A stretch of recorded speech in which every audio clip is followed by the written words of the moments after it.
Hi friends, అందరికీ welcome back to my YouTube channel Mota Shivaraj అండి.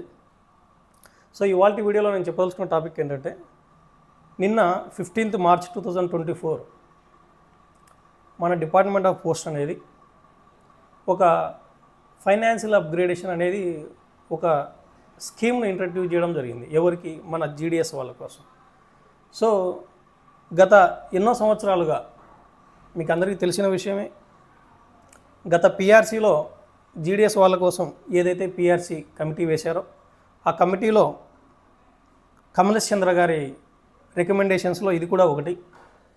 అయితే ఈ కమలేష్ చంద్ర గారి కమిటీ ఇచ్చినటువంటి రికమెండేషన్స్కి నిన్న మన government of India department of post ఇచ్చినటువంటి ఆర్డర్ కాపీకి ఏ విధమైనటువంటి తేడాలు ఉన్నాయి, మనం జీడిఎస్ వాళ్ళు ఎవరైతే ఉన్నారో వాళ్ళు ఏం ఎక్స్పెక్ట్ చేశాము, తర్వాత మన పోస్టల్ డిపార్ట్మెంటు రిలీజ్ చేసినటువంటి ఆర్డర్ కాపీలో ఏమున్నాయి, పూర్తిగా మనం ఒక ప్లస్ కావచ్చు, ఒక మైనస్ కావచ్చు, ఏదైనా కానీ మనం ఆ స్కీమ్ను పూర్తిగా అనలైజ్ చేసుకున్న తర్వాతనే మనం ఏదైనా కానీ డిసైడ్ చేసేదానికి అవకాశం అయితే ఉంటుంది.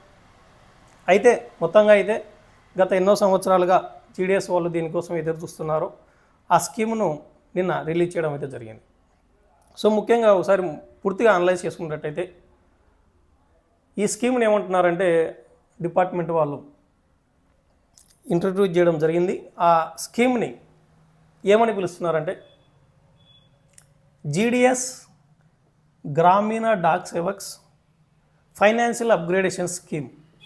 గుర్తుపెట్టుకోండి ఫ్రెండ్స్, జీడిఎస్ఎఫ్యు అంటే గ్రామీణ డాక్ సేవక్స్ ఫైనాన్షియల్ అప్గ్రేడేషన్ 2024 అంటున్నారు ఫ్రెండ్స్. బాగా గుర్తుపెట్టుకోండి ఫ్రెండ్స్, గ్రామీణ డాక్ సేవక్స్ ఫైనాన్షియల్ అప్గ్రేడేషన్ 2024 అనేటటువంటి ఒక స్కీమ్ను ఇప్పుడు 15th March 2024 ఇంట్రడ్యూస్ చేయడం జరిగింది. సో ఇది ఎవరి కోసం ప్రవేశపెట్టడం జరిగిందంటే, మన పోస్టల్ డిపార్ట్మెంట్లో ఎవరైతే జీడిఎస్లు ఉన్నారో వాళ్ళకి ఈ స్కీమ్ ప్రవేశపెట్టడం జరిగింది. జీడిఎస్ వాళ్ళ కోసం, ఓన్లీ ఫర్ గ్రామీణ డాక్ సేవక్స్. సో గ్రామీణ డాక్ సేవక్స్లో ఏ బీపీఎంలు కావచ్చు, బీపీఎంలు కావచ్చు, డాక్ సేవక్స్ కావచ్చు, వీళ్ళందరికీ కూడా ఈ స్కీమ్ అనేది వర్తిస్తుంది. సో అందరికీ అంటే ఎన్ని సంవత్సరాల సర్వీస్ పూర్తయిన వాళ్ళకంటే బాగా గుర్తుపెట్టుకోండి ఫ్రెండ్స్. సో 12 years ఒకటి, తర్వాత ఫ్రెండ్స్ 24 years, తర్వాత 36 years ఫ్రెండ్స్.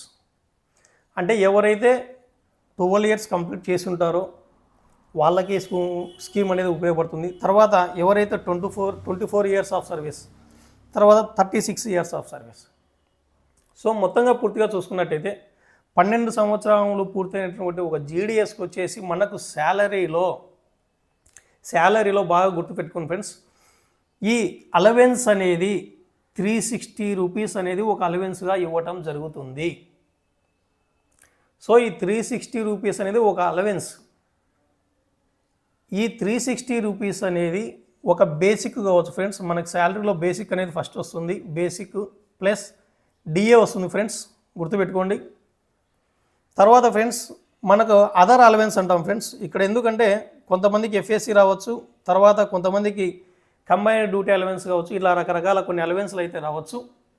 సో మనం ఏదైతే మనకు శాలరీలో ఇంక్లూడ్ అయ్యాయో బేసిక్ కావచ్చు, డిఏ కావచ్చు, ప్లస్ అదర్ అలవెన్స్ అంటే ఇందాక చెప్పినట్టు కంబైన్డ్ డ్యూటీ అలవెన్స్ కావచ్చు, ఎఫ్ఎస్సి కావచ్చు, ఇలాంటివి.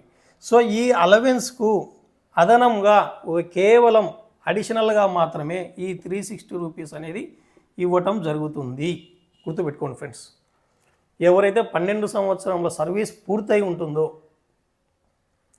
అంటే 12వ సంవత్సరం రన్నింగ్లో ఉండకూడదు ఫ్రెండ్స్, 12 సంవత్సరాలు పూర్తిగా అయిపోయి ఉండాలి సర్వీస్ అనేది.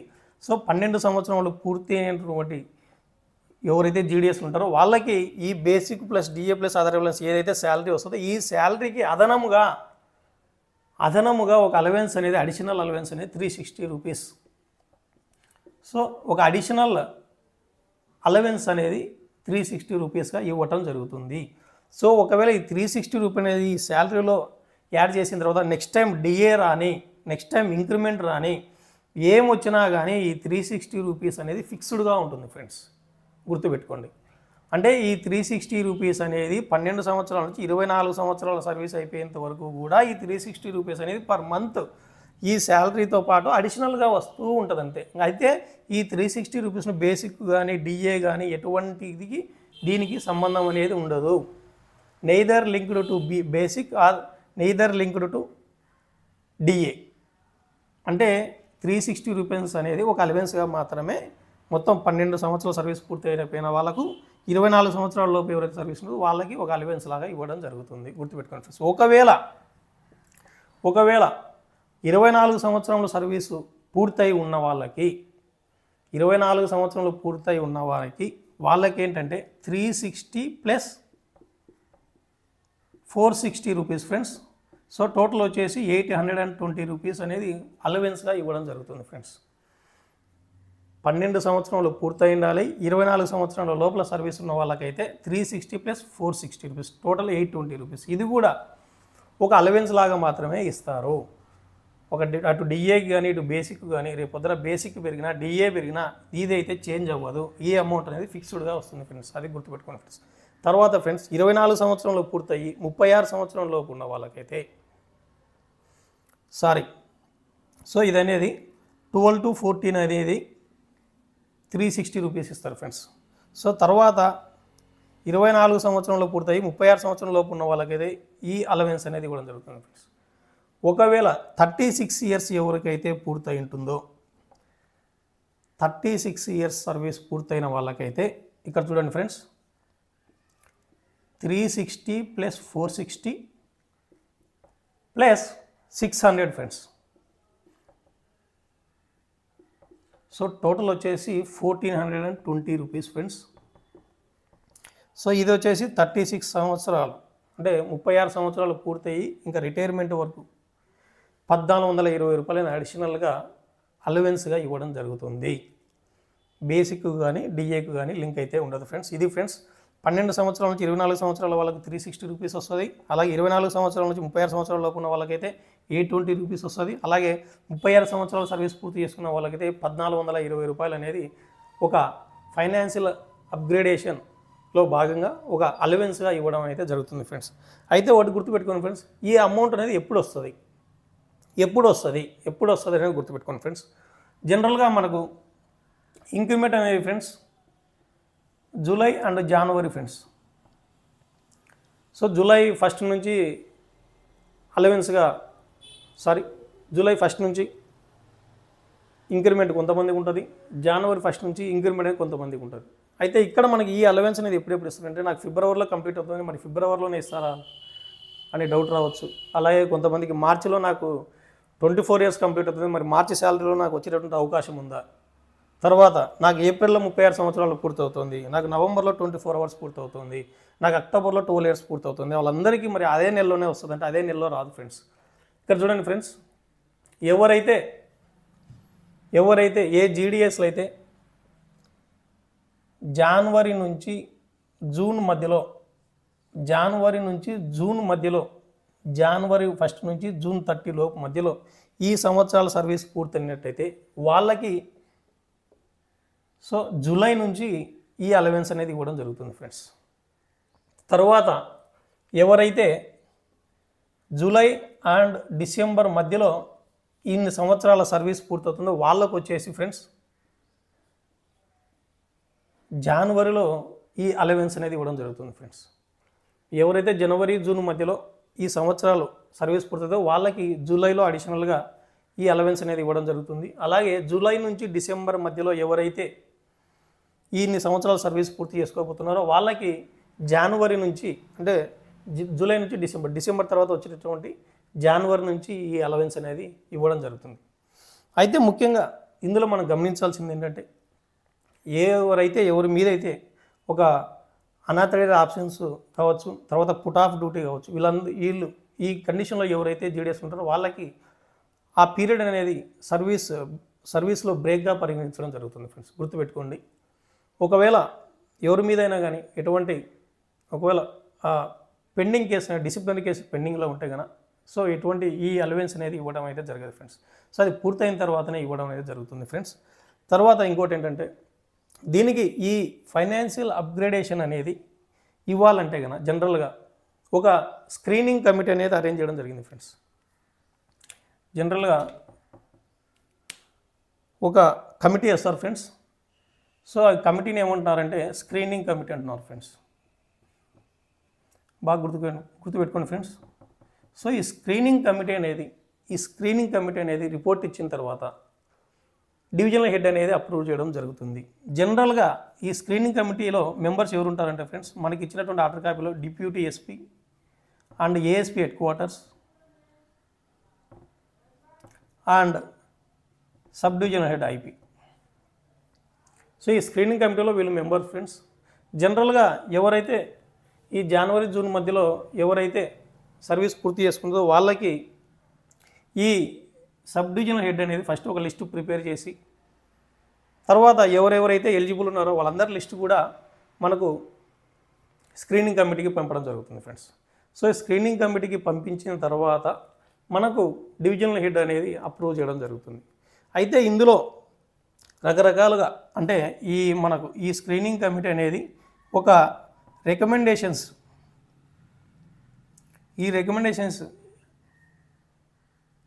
మీ సబ్ డివిజనల్ హెడ్ ఒక అనెక్సర్ అనేది ఇవ్వడం జరిగింది.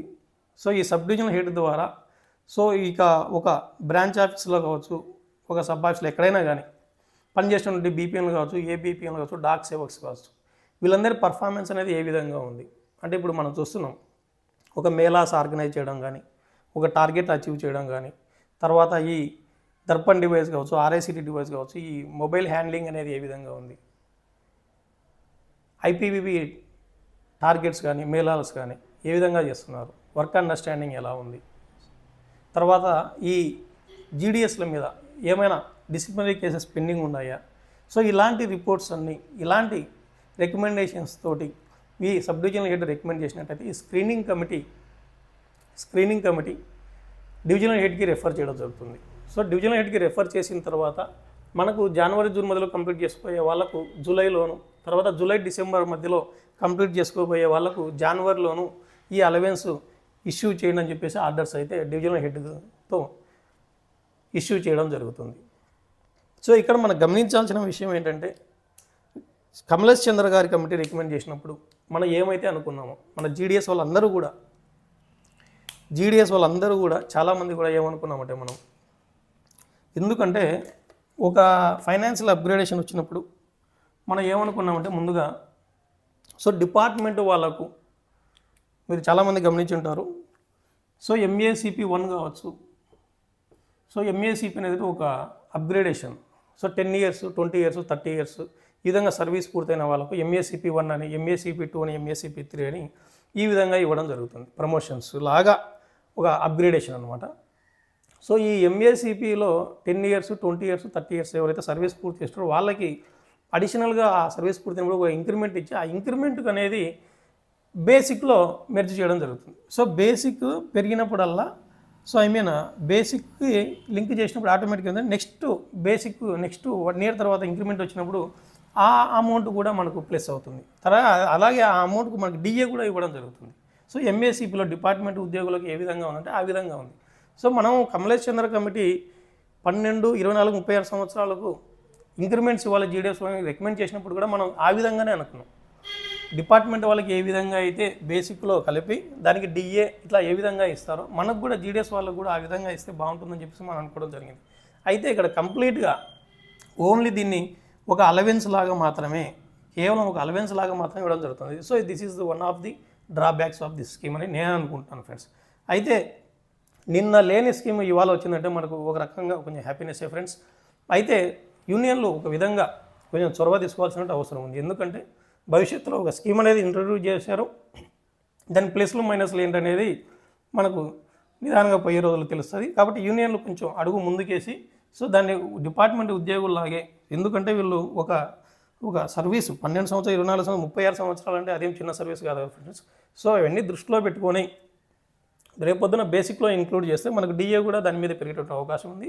తర్వాత నెక్స్ట్ వచ్చేటటువంటి బేసిక్లోకి అది కూడా ఇంక్రీజ్ అయ్యేటటువంటి 3% ఇంక్రీజ్ అయ్యేటటువంటి అవకాశం ఉంటుంది. సో ఈ విధంగా ఫ్రెండ్స్ ఈ స్కీమ్ అయితే మొత్తం ఈ విధంగా ఉంది. సో భవిష్యత్తులో డిపార్ట్మెంట్ ఉద్యోగులకు ఎంఏసిపి ఏ విధంగా ఇస్తున్నారో ఆ విధంగా ఈ ఫైనాన్షియల్ అప్గ్రేడేషన్ స్కీమ్లో వచ్చేటటువంటి అలవెన్స్ను బేసిక్లో కలిపితే కూడా మనకు చాలా ప్లస్ అయ్యేటటువంటి అవకాశం ఉంది భవిష్యత్తులో. సో భవిష్యత్తులో యూనియన్లు ఆ విధంగా కూడా చొరవ తీసుకోవాల్సినటువంటి అవసరం ఉంది.